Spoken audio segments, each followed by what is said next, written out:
Aujourd'hui, une journée encore à 10 000 à l'heure. Des fois, comment je suis frustré. Les gens, par le paraître, imaginent beaucoup de choses. Au vu de la quantité de travail que je me fous dans la tronche, entre les calls, les bilans, les rendez-vous, enfin bref. J'ai tellement peur que les gens partent de mon coaching dans cette période-là. À côté, je dois gérer la production pour les vêtements avec mon équipe.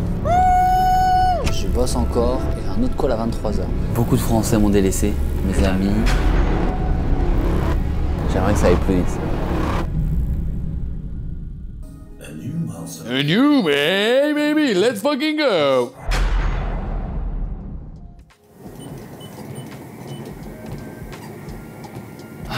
Bon, on est lundi, c'est toujours la même chose. En vrai, quand on fait que tourner des vidéos comme ça, on se demande qu'est-ce que vous aimez regarder. En fait, là, vous voyez juste un mec qui fait que travailler, qui a ses routines. On refait la même chose, encore et toujours. Bon. J'attends Anto. Il a oublié son téléphone sur le tapis de course. Faut savoir qu'ici, qu'il n'y a pas trop de crainte avec les vols. Tu peux laisser tes affaires, ton MacBook, ton iPhone quelque part. Wesh!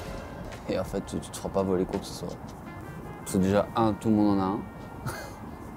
Des fois, comment je suis frustré. De ouf. Frustré et l'injustice. L'injustice dans le sens où, je pense, après, je suis personne. Mais au vu de la quantité de travail que je me fous dans la tronche, j'aimerais que ça aille plus vite. Et pourtant, je le dis tout le temps aux membres de la Team Micro. Je les conseille tout le temps sur tout ça, mais même moi, ça me casse les burnes. Vraiment, ça me saoule. C'est comme ça, c'est partie du jeu. Mais qu'est-ce que ça fait chier. Alors, je me remets en question tous les 4 matins. Hein. Je me pose la question si tout ce que je fais, c'est bien. Donc là, je me remets en question sur le fait de...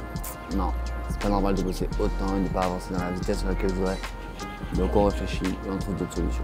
Et on y retourne. De toute façon, j'abandonnerai jamais, donc on va y retourner. Ah, j'en peux plus. Toujours les lundis, c'est quelque chose. Hein. Entre les calls, les bilans, en plus c'est bilans mensuels, plus les rendez-vous, enfin bref. À côté, je dois gérer la production pour les vêtements avec mon équipe. Désolé pour les bruits de bouche. Que je vous explique un peu une journée type. Réveil à 6h. Marche de 6h jusqu'à 7h que j'ai fait, un truc comme ça. Ou 6h15 jusqu'à 7h, 45 minutes.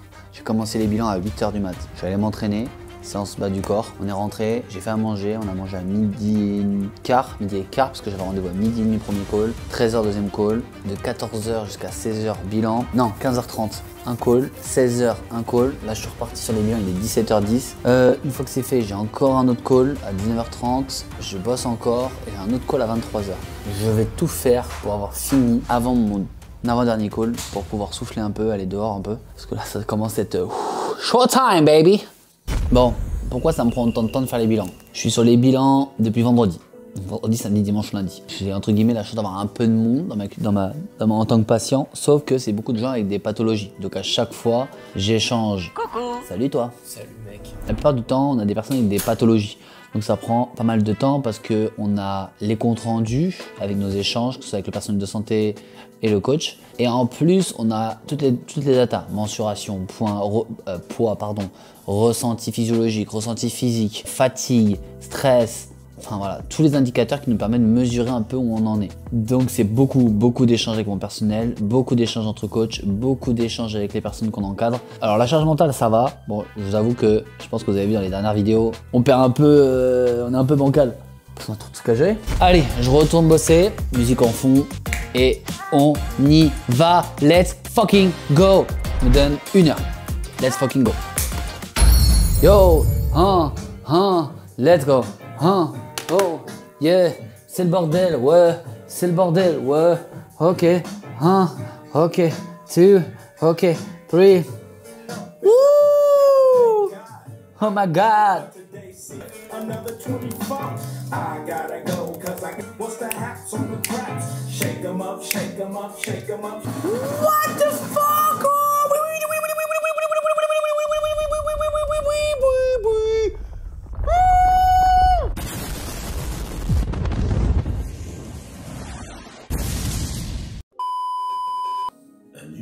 A new way, baby, let's fucking go! J'en ai marre, ta gueule.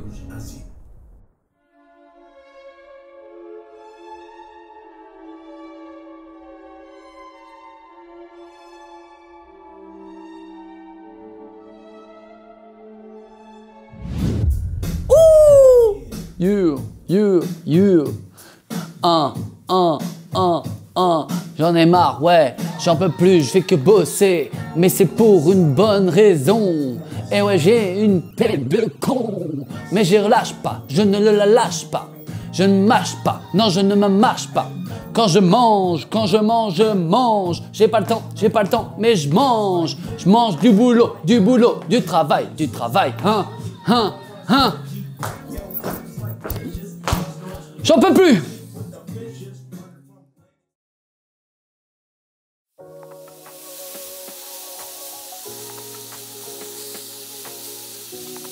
Bon, jour 7 à Dubaï. Du coup là je suis un peu à manger pour faire une pause aussi. Je vais essayer de pas me couper le doigt, ça sera pas mal. Donc je fais une petite pause au niveau du taf là. On a organisé la semaine, des grosses journées. J'avais pas remarqué parce que j'ai montré à Jean ce qu'on allait faire. Il me dit ouais tout à fait normal, hein, 6h, 23h minimum. J'étais là en mode ah, pas fait gaffe. Et encore, j'ai oublié encore un truc à faire, donc ça va peut-être déborder un peu plus que 23h. De toute façon, depuis le début qu'on est là, je crois qu'on s'est pas couché avant 1h du mat. Alors, il y a peut-être des personnes qui vont me dire, mais attends, mais Rico, tu dis à tous les membres de la team Rico de dormir, de faire attention à leur hygiène de vie, de machin. Et toi, tu le fais pas? Oui, vous pouvez m'engueuler, juste sur une chose, le sommeil. Mais bon, je l'ai jamais caché que moi, le sommeil, ça n'a pas été mon point fort.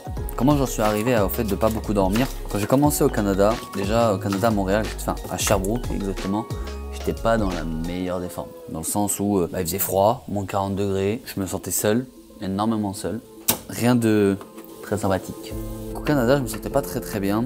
J'ai commencé à bosser de nuit parce que j'ai fait 6 heures de décalage avec la France et je voulais absolument pas que mon entreprise coule parce que j'étais à l'étranger. Du coup, je bossais la nuit. J'avais beaucoup d'émotions négatives, c'est-à-dire que je ressentais la solitude. Je vous avoue que la première fois où je suis parti, du coup, donc au Canada, beaucoup de Français m'ont délaissé, mes amis, les gens que je considérais comme des amis.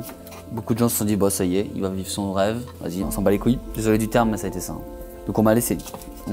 Personne ne prenait de nouvelles. J'étais relativement seul, à part 2-3 personnes qui ont été là. Sinon, c'était un peu le néant. Et ça fait mal quand on s'en rend compte. Après avoir professionnellement, je dis bien professionnellement, aidé beaucoup de gens, avec des gens qui t'a tissé des liens, tu te rends compte qu'en fait que c'était que du pro en fait. Donc très douloureux cette période-là et du coup je me suis un peu renfermé dans le sens où je dis vas-y, de toute façon il faut que j'y arrive professionnellement. Je suis parti, c'est pour une raison. J'ai fait souffrir ma famille parce que me voir partir, c'est la première fois que je voyais mes parents pleurer. Donc c'est jamais agréable, voir ma grand-mère pleurer, la famille pleurer. C'est jamais agréable parce qu'ils savent pas forcément quand est-ce que je vais rentrer. Et à côté, je me sens seul. Donc je me suis renfermé dans le travail, mais j'étais bien à part le fait est que je me sentais archi seul. Sauf que pendant cette période-là, j'ai décidé de couper certaines émotions. Je ne voulais pas être entre guillemets, je dis bien entre guillemets parce que maintenant c'est pas les mêmes termes, mais faible. Et donc du coup, j'ai appris de cette solitude en coupant certaines émotions que je ressentais, la tristesse, les émotions qui sont perçues avec l'amour, l'amitié, enfin bref, j'ai beaucoup coupé certaines émotions à cette période-là. Et c'est dans ces moments-là où je dormais pas beaucoup, je dormais 4 heures, 5 heures, je bossais énormément. Et c'est là où j'ai commencé, bon déjà avant en France je bossais déjà beaucoup, mais vraiment au Canada ça a été vraiment le déclencheur de je dors pas beaucoup. Mais je le tenais, franchement moi j'étais pas au top de ma forme, je vais pas vous mentir, mais je le tenais. Donc j'ai continué dans cette dynamique et le pire a été à Los Angeles. Pourquoi? Parce que quand je suis parti de Montréal, enfin Sherbrooke, il y avait 6 heures de décalage avec la France. À côté de ça, quand je suis parti à Los Angeles, il y avait 9 heures de différence avec la France. Et ce que je ne voulais surtout pas, c'est que les gens pensent que ça y est, j'avais réussi mon rêve et que je vivais ma best life et que derrière, je m'en foutais de mes membres de la team Rico. Or, pas du tout. Et je vous explique pourquoi, parce que les gens, par le paraître, imaginent beaucoup de choses. Moi, je montrais juste les vues de New York, d'Hollywood, etc., Beverly Hills. Et les gens se disent, ça y est, Rico, tu fasses pareil. Alors qu'en fait, pas du tout.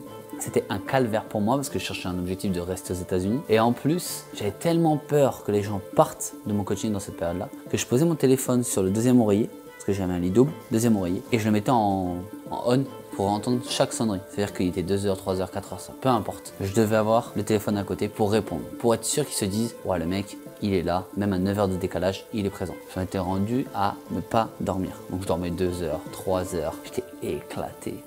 Et le pire dans tout ça, vous savez quoi? C'est que c'est là où je me suis fait le plus chier dessus par les membres de la team Rico. Et désolé, mais je dis clairement les termes. C'est pas pour blesser quoi que ce soit, s'il y en a qui se sentent ciblés, c'est comme ça. Mais au moment où ils m'ont vu partir à Los Angeles, ils ont vu quelques photos, quelques vies que je partageais, la vie que je partageais à Los Angeles, ils se sont dit, ah ça y est. Et là, j'ai jamais eu autant de monde qui s'est barré de mon coaching. Vraiment, c'était une violence. J'ai pris moins de 30, moins 40 personnes d'un coup. J'ai fait waouh. Donc c'est ça la mentalité française. Et on me sortait des excuses. Ouais Rico, de toute façon t'as plus besoin de moi. Sincèrement tu t'en sors. Ah bah Rico, de toute façon voilà, mon objectif il est atteint. Alors que pas du tout.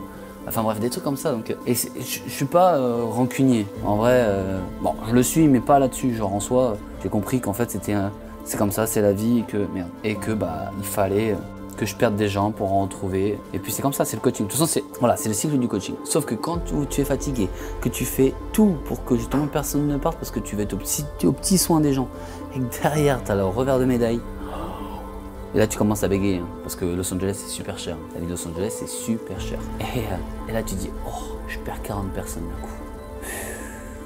Bref, donc cette période-là était plutôt délicate pour moi, donc ça m'a formaté à ne pas beaucoup dormir. Depuis, je suis pas un grand dormeur, je l'ai jamais été de toute façon, mais c'est vrai que depuis j'ai une faculté à beaucoup bosser et pas beaucoup dormir. Comment je tiens? L'excitation, la nervosité, l'adrénaline des choses. Quand j'ai fini un truc, je pète un câble. Donc bon, voilà, c'est une petite anecdote quand j'étais entre... Mais la ferme, putain.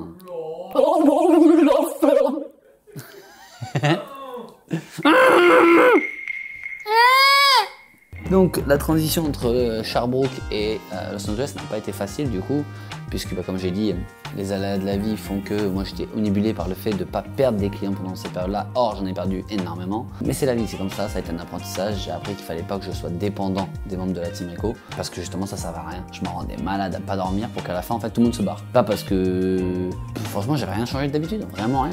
J'ai pas eu de reproches, les trois quarts des gens me disaient non, c'est pas toi. Mais bon, ça faisait beaucoup quand même, 40 personnes en même pas 2 mois. Un peu beaucoup. Enfin bref. Aujourd'hui, rien de ouf à vous partager en vrai de vrai. Donc c'était juste pour faire un petit coucou. Et puis aujourd'hui, on fait que travailler, on va même pas s'entraîner. Je suis un peu crevé aujourd'hui, je vous avoue. On a quand même fait la routine de ce matin, la marche. Après, on a fini les bilans des retardataires. On a préparé la semaine. Là, je fais à manger et après, on continue à travailler encore et toujours. Yo! Bon, on est toujours au 7e jour à Dubaï. Et là, je vous amène avec moi. On va faire nos pas avec Anto. Et surtout, on va aller bosser dans un café. Parce que vu qu'on reste toute la journée dans l'appartement, on commence à être complètement taré. Je pense que vous avez remarqué de toute façon. Donc on est... À force de plus voir d'être humains. C'est ça, on voit pas grand monde. On va se bouffer entre nous, on va faire des choses. Oh, mais vous, t'es beau! On va commencer à lécher des chaises, toucher les tables. Il commence, ça y est. Marcher sur les coudes. Faire des roulades contre les murs. Ouais, je te jure. Bon, la vérité, je vais pas tenir comme ça longtemps. Tenter de passer à travers les murs. Ouais, bah ouais, c'est grave lourd. Donc du coup, ouais, je vous amène avec moi, on va marcher tranquillement jusque là-bas. Donc je vais vous partager un peu un paysage. On va commencer à se faire les poux. Comme les singes. Ouais, on va partager tout ça. Là, je suis avec le trépied de mon monteur. Je l'ai laissé un peu souffler. Voilà, comme ça, je le laisse tranquille un peu. Et puis nous, on va aller travailler. Parce que, en fait, travailler tout le temps chez soi, bah, c'est exactement ce que je faisais quand j'étais en France et ça me rendait complètement taré. Je ne supporte pas. J'ai besoin d'être dans un cadre un peu que je ne connais pas pour être bien focus. Et donc du coup, bah, c'est le but. Là, en partant. Pourtant, j'ai un peu de retard sur mes tâches, mais c'est pas grave, on va réussir à faire. De toute façon, on va se coucher encore comme d'habitude à je sais pas quelle heure. Mais on va y arriver, c'est comme tout. Donc on marche, on a quoi, 30 minutes de pas là? Ouais. Donc on a 30 minutes de pas. On va pouvoir bosser, manger là-bas vite fait et bosser. Donc là c'est le but, donc je vais vous partager un peu la vue en attendant. Je vais pas beaucoup parler et je vous amène avec moi. On va où là exactement du coup? On va derrière le Bourges dans un café qui s'appelle je sais plus comment. Super. Qui s'appelle je sais plus comment. Ah, bon bref, on va quelque part. Le téléphone il sait lui. On sait pas où on va, mais on y va. Voilà. Allez, let's go. Tu me complètes.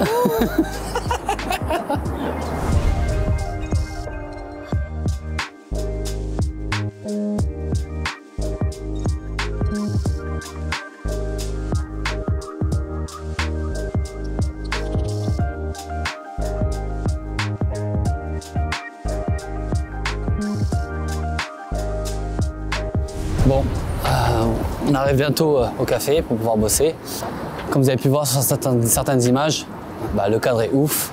C'est pas sale, tout est propre, il n'y a pas de problème. Juste des gens qui klaxonnent un peu trop. Mais sinon en soi... Et que ça faut conduire. Ouais, et que ça faut conduire, c'est qu'ici par contre c'est danger public. Hein. Donc, et que des voitures de luxe aussi, ça c'est impressionnant. Mais voilà, c'est un cadre de vie quand même relativement différent, mais un cadre de vie qui motive malgré tout. Mais comme on disait là ces derniers temps, faut avoir les épaules.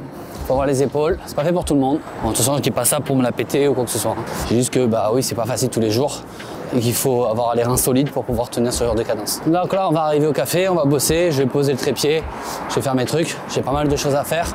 Vous allez bientôt le voir d'ailleurs sur les réseaux, pas mal de projets qui vont sortir, mais je le dis souvent, je le sais, mais c'est parce qu'il y en a tout le temps. Mais c'est juste que je fais beaucoup de travail de l'ombre, de toute façon les trois quarts du temps c'est ce qu'on fait. Donc là on va travailler jusqu'à je sais pas quelle heure, on verra comme d'hab. Et après on rentrera, on fera nos pas.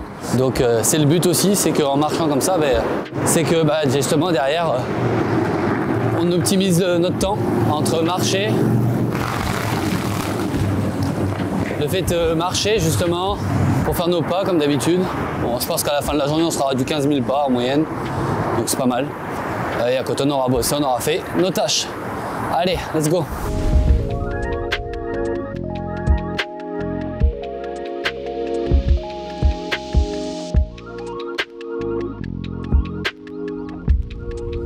C'est pas grave, on aura fait nos pas. Faut rester positif.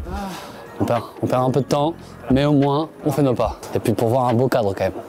Faut rester positif. Hein, positif, positif, positif. Même quand tu n'en peux plus, tu restes positif, positif, positif.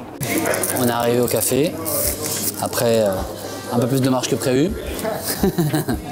Donc là il est 18h30. On est parti pour au moins 4 heures de taf minimum, vraiment minimum.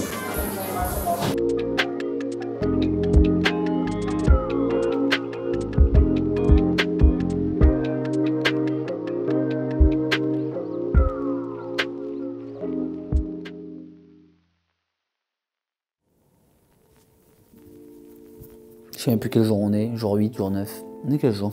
Jour 8, j'ai pas beaucoup tourné ces derniers temps. Déjà parce que j'étais pas mal fatigué. Et puisque en fait on fait que bosser. Et en vrai je trouve pas très pertinent de vous partager le fait que je fasse toujours la même chose. Après si vous kiffez vous me dites, hein, moi je continue. Mais c'est vrai que des fois je sais pas trop quoi vous raconter. On a juste un peu coupé hier avec Jean pour aller voir un peu la plage de Dubaï, à Jumeirah. C'était un peu pour changer un peu d'air, parce qu'on avait pas mal de charge mentale moi hier, donc pas mal de fatigue, donc j'ai décidé un peu de bouger un peu et de proposer à Jean de sortir aussi, puisque c'est vrai qu'il bosse beaucoup, et donc on s'est dit allez on change d'air un peu, donc on allait manger un peu dehors. Aujourd'hui, une journée encore à 10 000 à l'heure. J'ai pas été capable de ce matin de me lever, parce que j'ai fini très tard hier, je crois que j'ai fini 2 heures et des brouettes, 2h30 je crois. Donc me réveiller à 6h pour la routine, j'avoue, dormir que 3h30 ça commence à être compliqué. J'ai ma montre et mes mecs en moyenne, je dors 4 heures, entre 4h et 4h25, donc pas mal. Ça va pas faire. Hein. Donc c'est vrai que ce matin je me suis réveillé un peu plus tard, malgré mes réveils. J'ai écouté un peu plus mon corps. Donc j'ai pas fait ma routine de matin, on va la reprendre dès demain. Donc on va essayer de pas se coucher trop tard. Bon, même si là, à l'heure où je vous parle, il est déjà 22h30, j'ai une consultation à 23h parce qu'il y a 3 heures de décalage avec vous la France. Là on a tourné quelques vidéos pour Team Eco Santé. Vraiment un format différent, donc ça va être cool. Pas mal de nouveaux contenus qui vont arriver autant dans Team Eco Elite que Team Eco Santé. Donc c'est l'objectif. Puis voilà, hein, rien de ouf, froid, je sais pas. Ce qu'il en est de la suite, pour l'instant en vrai on est vraiment dans la conception de chaque projet et l'élaboration de chaque étape. On apprend mutuellement à déjà à se connaître parce qu'on n'a jamais vécu ensemble avec Jean et même en communauté ensemble.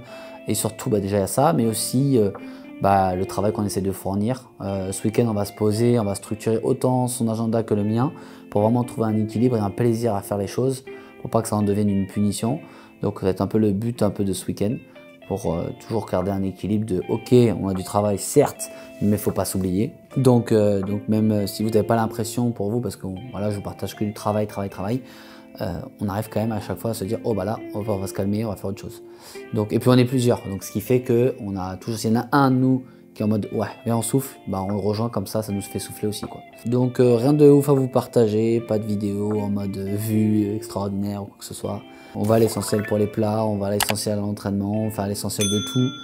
Et on construit. Donc, et demain est un nouveau jour, demain on sera vendredi. Demain, ça me fait penser, demain je vais vous sortir une vidéo, enfin en tout cas je vais tourner une vidéo avec Jean, avec Aurélien qui est un ami que j'ai ici à Dubaï, qui a créé sa salle de sport, donc la Maison de la Masse. Pour ceux qui me suivent depuis un petit moment, vous le connaissez puisqu'on a déjà partagé un podcast ensemble. Vous pouvez retrouver sur YouTube la Maison de la Masse, je lui fais un peu de pub mais vous retrouverez aussi le podcast des projets, justement parce que j'en avais déjà parlé à l'époque de ce projet-là avec lui pendant ce podcast, donc vous pouvez le retrouver aussi.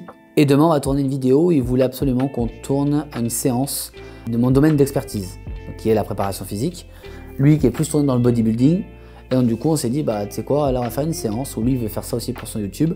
Une séance où on va faire vraiment séance prépa physique, où je vais tourner la séance avec lui et lui faire une séance vraiment, un travail voilà, de mobilité, vraiment une vraie mobilité articulaire, sans doute le bas du corps, travail d'activation, pliométrie, puissance et renfort sur la chaîne postérieure. Donc j'espère que ça vous plaira. Donc ce sera la prochaine vidéo qu'on va tourner dès demain soir. Donc voilà, pas de news pour la suite, mais pour l'instant ça fait déjà pas mal, on a beaucoup travaillé, donc on continue à se performer au fil du temps. Bon, je vais vous laisser, je vais partir à ma consultation et je vous dis à plus tard pour un nouvel épisode.